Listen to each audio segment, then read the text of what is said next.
East Pakistan में आवाम जोरों से अपने लिए एक अलग देश बनाने के लिए आंदोलन कर रही थी और दूसरी तरफ पाकिस्तान ईस्ट पाकिस्तान के लोगों पर जुल्म ढा रहा था। मर्दों को मारा काटा जा रहा था और औरतों पर तरह तरह के अत्याचार किए जा रहे थे। ऐसे में लगभग 1 करोड़ लोग ईस्ट पाकिस्तान से भागकर भारत में शरण ले चुके थे। ऐसी सिचुएशन में भारत को ना चाहते हुए भी पाकिस्तान के सिविल वॉर में इन्वॉल्व होना पड़ा। लेकिन भारत ने इस युद्ध में हथियार तब तक नहीं उठाए थे जब तक कि पाकिस्तान ने खुद आगे बढ़कर भारत के खिलाफ युद्ध नहीं छेड़ दिया। पाकिस्तान को जवाब देना जरूरी था और इसके लिए भारतीय सेना तैयार बैठी थी। इसके बाद 1971 के वॉर में ना तो सिर्फ भारत विजयी हुआ बल्कि एक नया देश बना, बांग्लादेश। हालांकि इस युद्ध में सिर्फ बांग्लादेश का जन्म ही नहीं हुआ था बल्कि एक और सुखद घटना हुई थी जब यूएसएसआर भारत के खिलाफ खड़े यूएस और यूके के विरुद्ध भारत का साथ देने के लिए बे ऑफ बंगाल में अपने मिसाइल्स और न्यूक्लियर सबमरीन्स के साथ आ खड़े हुए। लेकिन सवाल यह है कि आखिर यूएसएसआर को आगे क्यों आना पड़ा? ऐसा क्या हुआ था कि यूएस ने पाकिस्तान का साथ देने के लिए भारत को बे ऑफ बंगाल में घेरना शुरू कर दिया था? और क्यों यूएस और यूके की एयरक्राफ्ट कैरियर्स पाकिस्तान को युद्ध में छोड़ भाग खड़ी हुई? 1971 एक ऐसा वक्त था जब आधी दुनिया भारत के खिलाफ खड़ी थी, भारत को घेरने की कोशिश कर रही थी। उस समय यूएसएसआर ही एक ऐसा देश था जिसने भारत के लिए दुनिया से दुश्मनी ले ली थी। भारत पाकिस्तान वॉर के बीच एक समय ऐसा आया जब चाइना, ब्रिटेन और अमेरिका एक साथ भारत के खिलाफ खड़े हो गए थे। अमेरिका ने भारत के खिलाफ अपना टास्क फोर्स 74, जिसे 7th फ्लीट भी कहा जाता था, को मैदान में उतार दिया था। ऐसे में रशिया ही एकमात्र ऐसा देश था जिसने न सिर्फ अमेरिका को इस युद्ध में शामिल होने से रोका बल्कि चीन को भी भारत के खिलाफ शामिल होने नहीं दिया। बात 1971 की है। पड़ोसी देश पाकिस्तान में सिविल वॉर अपने पीक पर था। 1947 में धर्म का नाम लेकर पाकिस्तान भारत से तो अलग हो गया, लेकिन अपने देश के अंदर 2 अलग अलग आइडियोलॉजी के बीच टकराव रोक नहीं पाया। रिजल्ट ये हुआ, पाकिस्तान 2 हिस्सों में बट गया, एक पाकिस्तान और दूसरा बांग्लादेश। सच्चाई तो यह है कि इस बंटवारे की नींव उसी वक्त पड़ गई थी जब आजादी के बाद जिन्ना ने अपनी स्पीच में कहा था पाकिस्तान की राष्ट्रभाषा सिर्फ उर्दू ही रहेगी। दिक्कत की बात यह थी कि ईस्ट पाकिस्तान में ज्यादातर आबादी बांग्ला भाषी की थी। ऐसे में उर्दू के राष्ट्रभाषा बनने से ईस्ट पाकिस्तान के लोग खुश नहीं थे। ईस्ट पाकिस्तान वेस्ट के कंपैरिजन में इकोनॉमिकली ज्यादा संपन्न था। यहाँ बांग्ला बोलने वाले लोगों की संख्या अधिक थी। वहीं वेस्ट पाकिस्तान में ज्यादातर उर्दू बोली जाती थी और इधर के लोगों की मेंटालिटी भी अलग थी। ये खुद को सुपीरियर मानते थे, बात बात पर ईस्ट पाकिस्तान के साथ भेदभाव करते थे। यहाँ तक गवर्नमेंट की पॉलिसी और मिलिट्री का पावर भी इन्हीं वेस्टर्न पाकिस्तानियों के हाथ में थी। इसके बाद 1970 में पाकिस्तान में चुनाव हुए। ईस्ट पाकिस्तान की अवामी लीग पहली बार 313 में से 167 वोट पाकर चुनाव जीत गई। पार्टी की ओर से मुजीबुर रहमान को प्रधानमंत्री बनाने की तैयारियां हो रही थी, लेकिन वेस्ट पाकिस्तान को यह बात अच्छी नहीं लगी। पाकिस्तान की मिलिट्री, पाकिस्तान इलेक्शन कमीशन और वेस्ट पाकिस्तानी लीडर्स सब ने एक साथ मिलकर इलेक्शन को ही कैंसिल कर दिया। चुनाव जीत जाने के बाद भी मुजीबुर रहमान को कुर्सी नहीं दी गई। जो डिस्क्रिमिनेशन ईस्ट पाकिस्तान सालों से महसूस करता आया था, इलेक्शन कैंसिल होने के बाद उसे देख भी लिया था। ईस्टर्न पाकिस्तान के लोग इस भेदभाव को सहन नहीं कर पाए और उन्होंने पाकिस्तान के खिलाफ बगावत कर दी और अपने लिए एक इंडिपेंडेंट देश बांग्लादेश की मांग कर दी। फिर पाकिस्तान का जुल्म शुरू होता है। 30 लाख से ज्यादा लोगों का कत्लेआम हुआ, लाखों औरतों की आबरू लूटी गई।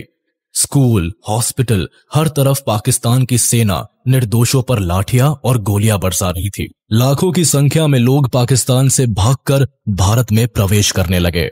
भारत जिसके अभी बंटवारे के घाव भरे भी नहीं थे, लाखों की संख्या में आ रहे रेफ्यूजीज का बोझ कैसे झेल पाता? बॉर्डर के अंदर बढ़ते रेफ्यूजीज और उनकी सिचुएशन देखकर प्रधानमंत्री इंदिरा गांधी ने इस बात को इंटरनेशनल लेवल पर उठाने की कोशिश की। बार बार अपनी परेशानी समझाने के बाद भी अमेरिकन प्रेसिडेंट निक्सन भारत की मजबूरी समझने को तैयार नहीं हुए। इधर पाकिस्तान के अंदर वायलेंस लगातार बढ़ता रहा, लेकिन पाकिस्तान ईस्ट पाकिस्तान में होने वाले जुल्मों की जिम्मेदारी लेने की बजाय पूरी दुनिया से अपनी सच्चाई छुपाने पर लगा हुआ था। ईस्ट पाकिस्तान पर जुल्म ढाने के साथ साथ पाकिस्तानी आर्मी ने भारत के खिलाफ अटैक भी प्लान कर रखा था। इसी प्लान के हिसाब से 3 दिसंबर को पाकिस्तानी एयरफोर्स ने भारत के 11 एयरफील्ड्स पर बमबारी करी। और इसके अलावा कश्मीर के कई आर्मी बेसिस में भी अटैक किए गए। लेकिन पाकिस्तानी आर्मी को जितने सक्सेस की उम्मीद थी उतनी नहीं मिली और ना ही इंडियन एयरफोर्स न्यूट्रलाइज हो सकी, बल्कि उल्टे भारतीय सैनिक और अधिक क्रोध से भर गए और पाकिस्तान को युद्ध का जवाब देने के लिए तैयार हो गए। जवाब में भारत ने भी अपनी तरफ से 4 दिसंबर को पाकिस्तान के खिलाफ वॉर डिक्लेयर कर दिया। अमेरिका जो पहले से ही पाकिस्तान की तरफदारी में था, वो नहीं चाहता था भारत पाकिस्तान के खिलाफ युद्ध लड़े। भारत ने नॉन अलाइनमेंट पॉलिसी को चुना जरूर था, लेकिन हमारे देश के रिश्ते यूएसएसआर के साथ हमेशा से अच्छे रहे थे। उधर दूसरी तरफ अफगानिस्तान और चीन ऑलरेडी यूएसएसआर के साथ आ चुका था और कम्युनिज्म को खुलकर सपोर्ट कर रहे थे। ऐसे में अमेरिका एशिया में कम्युनिज्म को कंटेन करने के लिए पाकिस्तान को अपना एलाय बना लेता है। पाकिस्तान अमेरिका के लिए कोल्ड वॉर में साउथ एशिया में हॉट सीट था, जिसे अमेरिका हर हाल में सपोर्ट करना चाहता था। लेकिन भारत के इरादे साफ थे। ईस्ट पाकिस्तान के साथ हुए अन्याय ने इंदिरा गांधी को अंदर से झकझोर कर रख दिया था और उन्होंने ईस्टर्न पाकिस्तान को फ्रीडम दिलाने का निर्णय ले लिया था। जनरल मानेकशॉ और जगजीत सिंह अरोड़ा की लीडरशिप में इंडियन मिलिट्री पाकिस्तान की सीमा में बढ़ती चली गई। हमारे देश के जवानों ने पाकिस्तान की सरजमीन को हिला के रख दिया।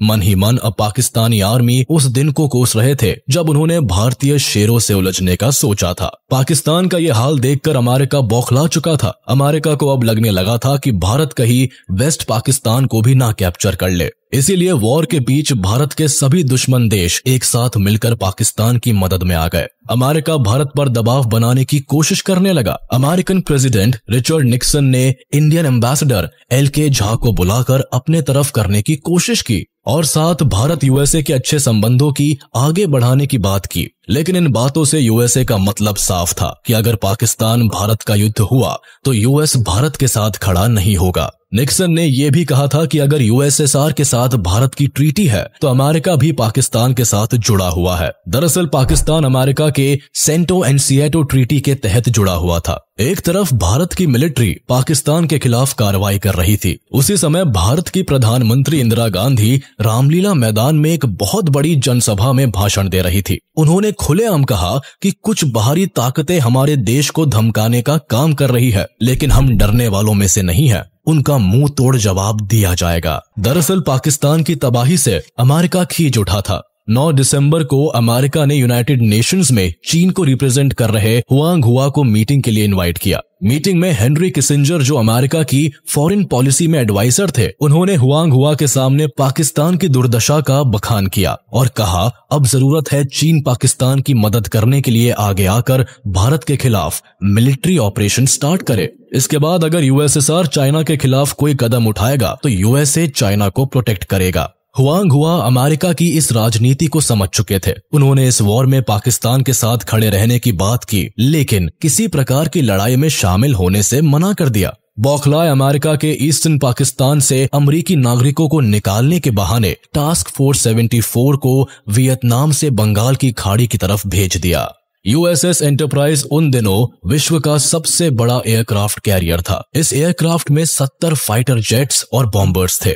इसके अलावा इसके साथ guided missile cruiser USS king, guided missile destroyers USS Decatur, Parsons and tartar Sam और असॉल्ट शिप यूएसएस ट्राइपोली भी थे। भारत के पास उस समय एकमात्र एयरक्राफ्ट कैरियर INS विक्रांत था, जिसकी तुलना में अमेरिका का 7th फ्लीट बेड़ा काफी बड़ा और पावरफुल था। वॉर शुरू होने से 4 महीने पहले 9 अगस्त 1971 को ही इंडिया ने रशिया के साथ Indo Soviet treaty of friendship and cooperation of 1971 पर सिग्नेचर कर लिया था, जिसमें एक नियम ऐसा भी था कि जब भी भारत पर कोई फॉरेन पावर अटैक करेगा तब यूएसएसआर को भारत की रक्षा करनी ही होगी। सोवियत इंटेलिजेंस ने ये बात पता कर ली कि ब्रिटिश और अमेरिकन ने मिलकर भारत को बे ऑफ बंगाल में घेरने की प्लानिंग कर रखी है। इसके लिए ब्रिटेन अपने एयरक्राफ्ट कैरियर HMS ईगल के साथ हजारों टन बम और डिस्ट्रॉयर्स लेकर वेस्ट साइड से भारत को घेरने की कोशिश कर रहे हैं।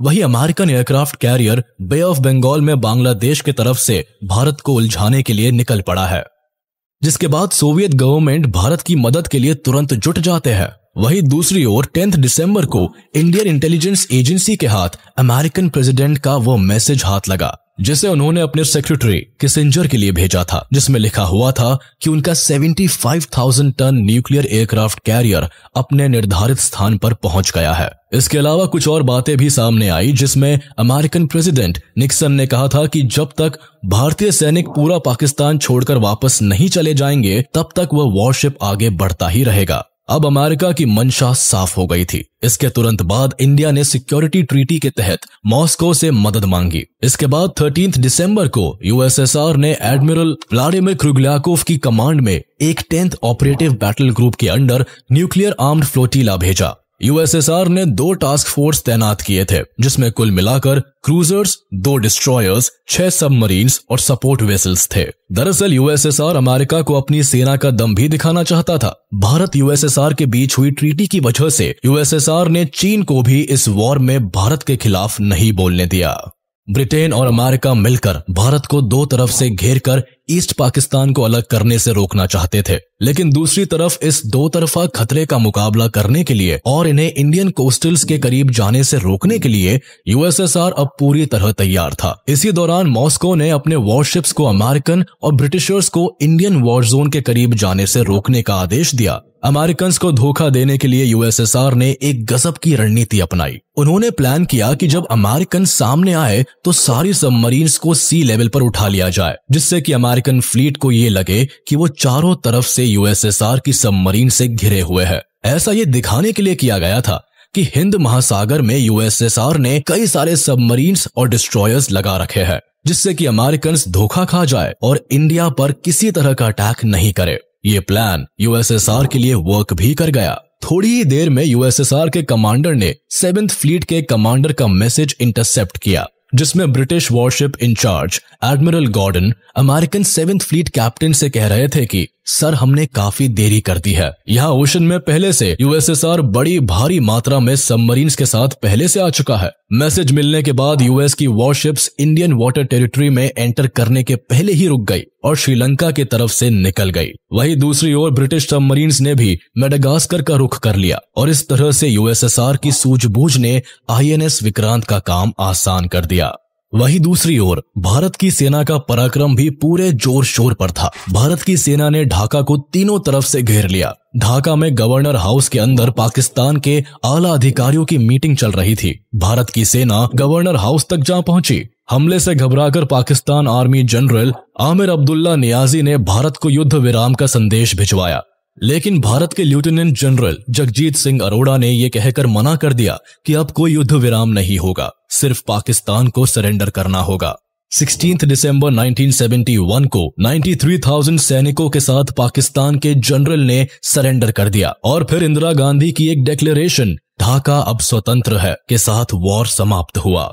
लेकिन एक सवाल हर इंडियन के मन में जरूर उठता है कि आखिर अमेरिका ने भारत के खिलाफ अपना टास्क फोर्स क्यों उतार दिया था। दरअसल इंडिया की यूएसएसआर से बढ़ती हुई नजदीकियां अमेरिका को खल रही थी। ये वो दौर था जब यूएसएसआर अपने पांव बड़े कर रहा था और ये बात सुपर पावर अमेरिका को बिल्कुल भी अच्छी नहीं लग रही थी। भारत पाकिस्तान वॉर में एक तरफ जहां अमेरिका, चाइना और ब्रिटेन पाकिस्तान की मदद कर रहे थे, वहीं यूएसएसआर भारत के लिए एकमात्र सहारा बना हुआ था। अमेरिका के भारत पर खफा होने की एक वजह अमेरिकन प्रेसिडेंट निक्सन की रेसिस्ट सोच भी थी। अमेरिका को इस बात का भी डर था कि अगर पाकिस्तान में भारत जीत गया तो एशिया में यूएसएसआर का विस्तार और अधिक बढ़ जाएगा।